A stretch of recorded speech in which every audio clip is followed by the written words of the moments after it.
ಸರಿ ಅತ್ತೆ. ಹಲೋ,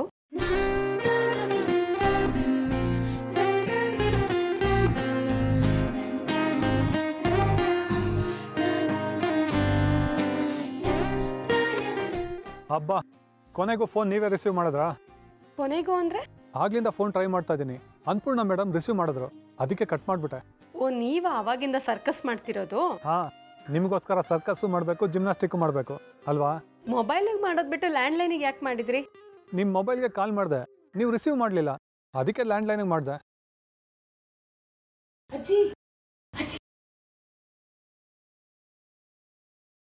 ಅದು ಜಾನ್ವಿ ಮಗಳು ಮಲಗಿದ್ಲು. ಅವಳಿಗೆ ಒಂದು ಸಣ್ಣ ಶಬ್ದ ಆದ್ರೆ ಸಾಕು ಎದ್ಬಿಡ್ತಾಳೆ. ಅದಕ್ಕೆ ಫೋನನ್ನ ಮ್ಯೂಟಲ್ಲಿ ಹಾಕಿದ್ದೆ. ನಿಮ್ ಫೋನ್ ಬಂದಿದ್ದು ಗೊತ್ತಾಗ್ಲಿಲ್ಲ. ಮಿಸ್ಡ್ ಕಾಲ್ ನೋಡಿದ್ರೆ ನಾನೇ ಫೋನ್ ಮಾಡ್ತಿದ್ನಲ್ಲ. ಲ್ಯಾಂಡ್ಲೈನಿಗೆ ಫೋನ್ ಮಾಡಿ ಅತ್ತೆ ಕೈಲಿ ಸಿಕ್ಕಾಕೊಳ್ಳೋಷ್ಟು ಏನಿತ್ತು ಅವಸರ? ನಾನು ಜಾಣನೆ, ಅವ್ರು ರಿಸೀವ್ ಮಾಡಿದ ತಕ್ಷಣ ನಾನು ಕಾಲ್ ಕಟ್ ಮಾಡಿಬಿಟ್ಟೆ. ನಾನು ಮಾಡಿದ್ದು ಅಂತ ಅವ್ರಿಗೆ ಗೊತ್ತಾಗ್ಲಿಲ್ಲ, ಗೊತ್ತಾ? ಆಯ್ತಾಯ್ತು ಜಾಣ ಮಹಾರಾಜ. ಈಗ ಫೋನ್ ಮಾಡಿದ್ದೇನು ವಿಷಯ ಹೇಳಿ. ನಾಳೆ ಬೆಳಗ್ಗೆ 10 ಗಂಟೆಗೆ ದೇವಸ್ಥಾನಕ್ಕೆ ಬರ್ಬೋದಾ? ಅತ್ತೆನ್ ಕೇಳಬೇಕು. ಕೇಳಿ, ಒಪ್ಕೊಳ್ತಾರೆ. ಏನ್ರಿ, ಒಪ್ತಾರೆ ಅಂತ ಅಷ್ಟೊಂದು ಗ್ಯಾರಂಟಿಯಲ್ಲಿ ಹೇಳ್ತೀರಾ? ನಮ್ಗಿನ್ನೂ ಮದ್ವೆ ಆಗಿಲ್ಲ. ಆಗಿಲ್ಲ ಅಂದ್ರೆ ಏನಂತ, ಇಷ್ಟರಲ್ಲೇ ಮದುವೆ ಆಗ್ತಾ ಇದೀವಲ್ಲ. ಅದನ್ನೆಲ್ಲ ಅತ್ತೆ ಹತ್ರ ಹೇಳಕ್ಕಾಗಲ್ಲ. ನಿಮ್ಮ ಅತ್ತೆ ಒಂದು ಸ್ವಲ್ಪ ಓಲ್ಡು. ಜಾನ್ವಿ ಮೇಡಮ್ಗೆ ಅಪ್ಲಿಕೇಶನ್ ಹಾಕಿ, ಅವ್ರು ಖಂಡಿತ ಒಪ್ಕೊಳ್ತಾರೆ. ಆಯ್ತಾಯ್ತು. ಏನ್ ವಿಷಯ ಅಂತ ಕೇಳಿದ್ರೆ ಏನ್ ಹೇಳೋದು? ಏನಾದರೂ ಹೇಳಿ. ನನ್ನ ಗಂಡನ ಹುಟ್ಟಬ್ಬ ಅಂತೇಳಿ. ಏನು, ನಿಮ್ ಬರ್ಡೇನಾ? ನನ್ನ ಹತ್ರ ಹೇಳಲೇ ಇಲ್ಲ ನೀವು. ಸರಿ ಸರಿ, ಒಂದ್ ಕೆಲಸ ಮಾಡಿ, ಇವತ್ತು ರಾತ್ರಿ ಕರೆಕ್ಟಾಗಿ 12 ಗಂಟೆಗೆ ನಮ್ಮ ಮನೆ ಲಾನ್ ಹತ್ರ ಬನ್ನಿ. ನಾನು ನಿಮ್ಗೆ ಗಿಫ್ಟ್ ಕೊಡ್ತೀನಿ. ಏನು ಗಿಫ್ಟ್ ಕೊಡ್ತೀರಾ? ನನಗೆ ಬುದ್ಧಿ ಬಂದಾಗಿಂದ ಇವತ್ತವರೆಗೂ ಎಲ್ರ ಬರ್ಡೇಗೂ ನಾನು ಗಣಪತಿ ವಿಗ್ರಹನೇ ಕೊಟ್ಟಿರೋದು. ನಿಮ್ಗೂ ಅದನ್ನೇ ಕೊಡ್ತೀನಿ. ಏನ್ರಿ ನೀವು, ಒಂಚೂರು ರೊಮ್ಯಾಂಟಿಕ್ ಆಗಿಲ್ವಲ್ರಿ? ಅಲ್ಲ ರೀ, ಬೇರೆಯವ್ರಿಗೆ ನೀವು ಗಣಪತಿ ವಿಗ್ರಹ ಕೊಟ್ಟರು ಪರವಾಗಿಲ್ಲ, ನಾನು ನಿಮ್ಮ ಕೈ ಹಿಡಿಯೋ ಗಂಡ, ನನಗೇನಾದರೂ ಸ್ಪೆಷಲ್ ಆಗಿರೋದು ಕೊಡೋದು ಬೇಡವಾ? ಏನು ಸ್ಪೆಷಲ್ ಗಿಫ್ಟು? ಗಣಪತಿ ವಿಗ್ರಹ ತಗೊಳ್ಳೋದಾದ್ರೆ ರಾತ್ರಿ ಬರ್ಬೋದು, ಇಲ್ಲ ಅಂದ್ರೆ ನೋ ಎಂಟ್ರಿ. ನಿಮ್ಗೆ ಇಷ್ಟೊಂದು ಒಳ್ಳೆ ಸಂಸ್ಕಾರ ಕೊಟ್ಟಿರೋದಕ್ಕೆ ಅನ್ಪೂರ್ಣ ಮೇಡಮ್ಗೆ ಎಷ್ಟು ಥ್ಯಾಂಕ್ಸ್ ಹೇಳಿದ್ರು ಸಾಲದು. ಆಮೇಲೆ ಇನ್ನೊಂದು ವಿಷಯ, ನಾಳೆ ನಾನು ಹುಟ್ಟುಹಬ್ಬ ಏನಿಲ್ಲ. ಮತ್ತೆ ಅವಾಗಲೇ ಯಾಕೆ ಹಾಗಂದ್ರಿ? ಹೀಗೆ ಸುಮ್ಮನೆ ಹೇಳಿದೆ ಅಷ್ಟೇ. ನಿಮ್ಗೆ ಯಾವ್ದು ಸರಿ ಅನ್ಸುತ್ತೋ ಅದೇ ರೀಸನ್ ಹೇಳ್ತೀನಿ. ಕಾಯ್ತಾ ಇರ್ತೀನಿ. ಸರಿ, ಆಮೇಲೆ ಫೋನ್ ಮಾಡ್ತೀನಿ.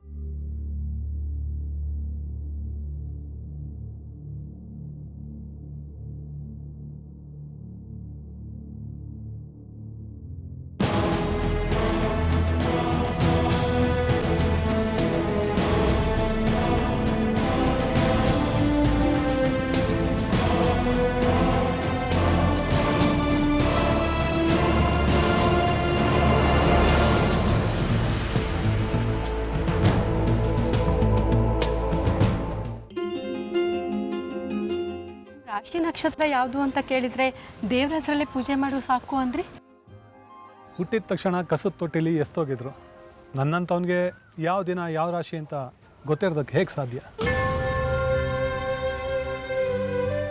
ಸಾರಿ.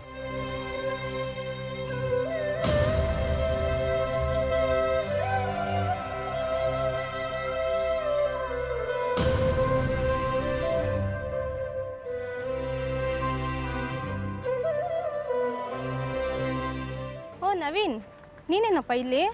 ಏನಕ್ಕ ಹೀಗೆ ಕೇಳ್ತಾ ಇದ್ದೀರಾ? ದೇವಸ್ಥಾನಕ್ಕೆ ಬಂದಿದ್ದೀನಿ. ನಿನ್ನ ಮದುವೆ ಗೊತ್ತಾದ ಮೇಲೆ ನಿನ್ನ ಮುಖದಲ್ಲಿ ಕಳೆ ಎದ್ದು ಕಾಣಿಸ್ತಾ ಇದೆ.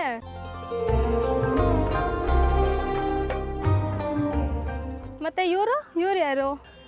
ಇವ್ರು ವಸುಧಾ ಅಂತ, ನನ್ನ ಮದುವೆ ಆಗ್ತಾರ ಹುಡುಗಿ. ಓ, ವಸುಧಾ, ಇವ್ರು ನಿರ್ಮಲಾ ಅಕ್ಕ ಅಂತ, ನನ್ನ ರೂಮ್ ಪಕ್ಕದಲ್ಲಿ ಇರೋದು. ಇವ್ರು ಮೆಸ್ ನಡೆಸ್ತಾರೆ. ನಮಸ್ಕಾರ.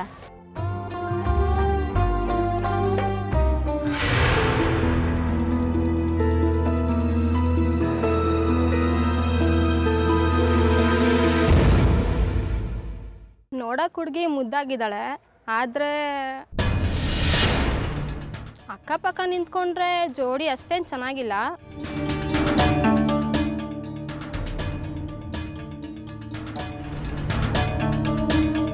ನಮ್ಮ ಹುಡುಗನ್ ನೋಡ್ರಿ ಎಷ್ಟು ಸ್ಮಾರ್ಟ್ ಆಗಿದ್ದಾರೆ. ನೀವು ಆ ಥರ ಸಣ್ಣ ಆಗಬೇಕಪ್ಪ. ಶ್ರೀಮಂತರ ಮನೆ ಹೆಣ್ಮಗಳು ನೀವು, ಮಾಡೋಕ್ಕೇನು ಕೆಲಸ ಇರಲ್ಲ, ಮೇಲಿಂದ ಮೇಲೆ ಏನಾದರೂ ತಿಂತಾನೆ ಇರ್ತೀರಾ. ಬರೀ ಕರ್ದಿರೋ ಪದಾರ್ಥ, ದ್ರಾಕ್ಷಿ ಗೋಡಂಬಿ ಅದು ಇದು ತಿಂತಾನೆ ಇರ್ತೀರಾ, ಅದಕ್ಕೆ ದಪ್ಪ.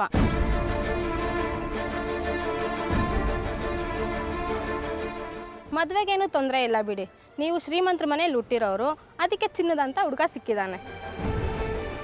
ನಿರ್ಮಲಕ್ಕ ಪ್ಲೀಸ್ ಸುಮ್ಮನೆ ರೀ.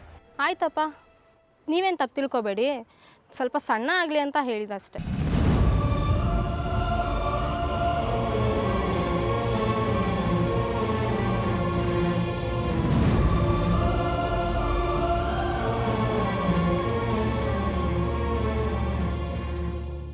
ನಿನಗೆ ಈಗಷ್ಟೇ ಮೆಸೇಜ್ ಕಳಿಸ್ದೆ ಶ್ರೀ, ಚೆಕ್ ಮಾಡು. ಶ್ರೀ ಒಂದು ನಿಮಿಷ ಬಿಟ್ಟು ಕಾಲ್ ಮಾಡ್ತೀನಿ, ಬಾಯ್. ವಸು ಯಾವಾಗ ಬಂದ್ರಿ? ಒಬ್ಬರೇ ಬಂದ್ರಾ? ಆಗಲೇ ಬಂದೆ, ನವೀನವ್ರು ಬಂದು ಡ್ರಾಪ್ ಮಾಡಿ ಹೋದ್ರು. ಹೌದಾ? ನನಗೆ ಬೈಕ್ ಸೌಂಡೇ ಕೇಳಿಸ್ಲಿಲ್ಲ, ಫೋನಲ್ಲಿ ಇದ್ನಲ್ಲ ಶ್ರೀ ಹತ್ರ ಮಾತಾಡ್ದೆ. ವಸು ಹಾಗೆ ಹೋಗ್ತಿದ್ದೀರಾ? ಪ್ರಸಾದನೇ ಕೊಡಲಿಲ್ಲ. ಪ್ರಸಾದ ದೇವಸ್ಥಾನದಲ್ಲೇ ಮರ್ತುಬಿಟ್ಟೆ. ಮರ್ತ್ಬಿಟ್ರಾ ಅಥವಾ ನೀವು ದೇವಸ್ಥಾನಕ್ಕೆ ಹೋಗ್ಲಿಲ್ವಾ? ನಾನು ಯಾಕೆ ಸುಳ್ಳು ಹೇಳಿ? ವಸು ತಮಾಷೆ ಮಾಡಿದೆ ಅಷ್ಟೇ, ಯಾಕೆ ಅಪ್ಸೆಟ್ ಆಗ್ತೀರಾ? ನೀವು ಯಾವತ್ತೂ ದೇವಸ್ಥಾನಕ್ಕೆ ಹೋದವರು ಪ್ರಸಾದ ತರದೆ ಬರ್ತಿರ್ಲಿಲ್ಲ, ಅದಕ್ಕೆ ಕೇಳಿದೆ ಅಷ್ಟೇ. ನಿಮ್ಮಿಬ್ರಿಗೂ ಮದುವೆ ಫಿಕ್ಸ್ ಆಗಿದೆ, ದೇವಸ್ಥಾನದ ನೆಪ ಹೇಳಿ ಪಾರ್ಕಿಗೋ ಕೆಫೆಗೋ ಹೋಗ್ಬೋದು, ಅದರಲ್ಲಿ ತಪ್ಪೇನಿಲ್ಲ. ಈ ಥರ ಎಷ್ಟೋ ಸಲ ನಾನು ಶ್ರೀನೂ ಮಾಡಿದ್ದೀನಿ. ಅದನ್ನು ಮುಚ್ಚಿಡೋಕ್ಕೆ ಸುಳ್ಳು ಹೇಳಬೇಕಾಗಿಲ್ಲ, ಅದಕ್ಕೆ ಕಾನ್ಷಿಯಸ್ ಆಗಿ ರೇಗಬೇಕಾಗೂ ಇಲ್ಲ. ಹೇಳಿದರೆ ನಾವು ಅರ್ಥ ಮಾಡ್ಕೋತೀವಿ.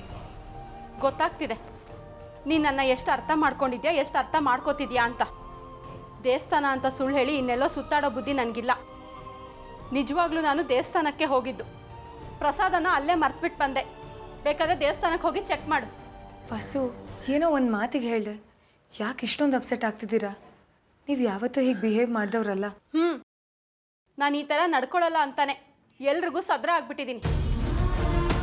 ಏನು ಹೇಳಿದ್ರು ಸುಮ್ಮನಿರ್ತಾಳೆ ಅಂತ ಎಲ್ಲರೂ ಆಡ್ಕೋತೀರಾ. ನನ್ನ ಹತ್ರ ಮಾತಾಡೋಕ್ಕಿಂತ ಮುಂಚೆ ಈ ಥರ ಮಾತಾಡಿದ್ರೆ ಇವಳಿಗೆ ಹರ್ಟ್ ಆಗತ್ತೆ ಅನ್ನೋ ಕಲ್ಪನೆನೂ ಇಲ್ಲ ನಿಮ್ಗೆ ಯಾರಿಗೂ. ಇದೇ ಕೊನೆ. ಇನ್ಮೇಲೆ ಯಾವತ್ತಾದರೂ ಯಾರಾದರೂ ನನಗೆ ಹರ್ಟ್ ಆಗೋ ಥರ ಮಾತಾಡೋದಾಗಲಿ ನಡ್ಕೊಳ್ಳೋದಾಗಲಿ ಮಾಡಿದರೆ ನಾನು ಮಾತ್ರ ಸುಮ್ಮನೆ ಇರಲ್ಲ. ವಸು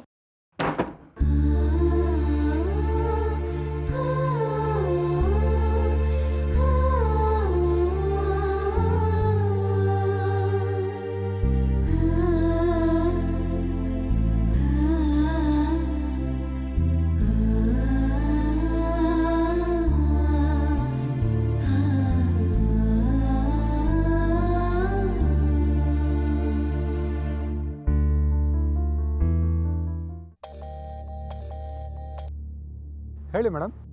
ಎಲ್ಲಿದ್ದೀರಾ ನವೀನ್? ಮನೆ ಹತ್ರ ಇದ್ದೀನಿ. ಯಾಕೆ ಮೇಡಮ್? ನಿಮಗೆ ಒಂದು ವಿಷಯ ಕೇಳ್ತೀನಿ, ಯಾವ ಮುಚ್ಚುಮರೆ ಇಲ್ಲದೆ ನನ್ನ ಹತ್ರ ಹೇಳಬೇಕು.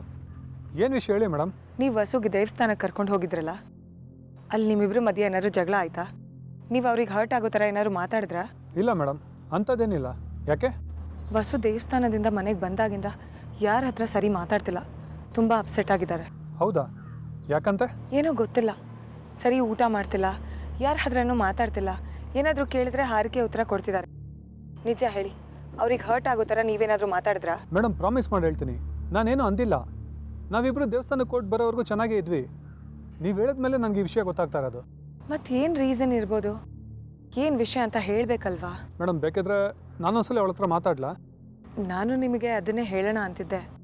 ನಿಮ್ಮಿಂದ ಅವ್ರಿಗೇನು ಹರ್ಟ್ ಆಗಿಲ್ಲ ಅಂದರೆ ಏನು ವಿಷಯ ಅಂತ ನಿಮ್ಮ ಹತ್ರ ಹೇಳ್ಕೊಬೋದು. ಏನು ವಿಷಯ ಅಂತ ತಿಳ್ಕೊತೀರಾ ಅವ್ರ ಹತ್ರ? ಮೇಡಮ್ ನಾನು ಈಗಲೇ ಅವ್ರಿಗೆ ಕಾಲ್ ಮಾಡಿ ವಿಷಯ ತಿಳ್ಕೊಂಡು ಮತ್ತೆ. ಬರೀ ಊಟ ಮಾಡ್ತಿಲ್ಲ ಅನ್ನೋದು ಒಂದೇ ಅಲ್ಲ, ಅವ್ರು ಯಾರ ಹತ್ರನೂ ಸರಿಯಾಗಿ ಮಾತಾಡ್ತಿಲ್ಲ.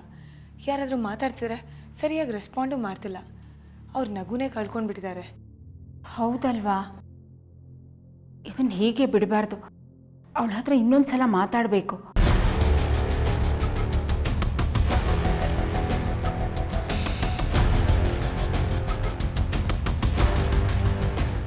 ವಸು,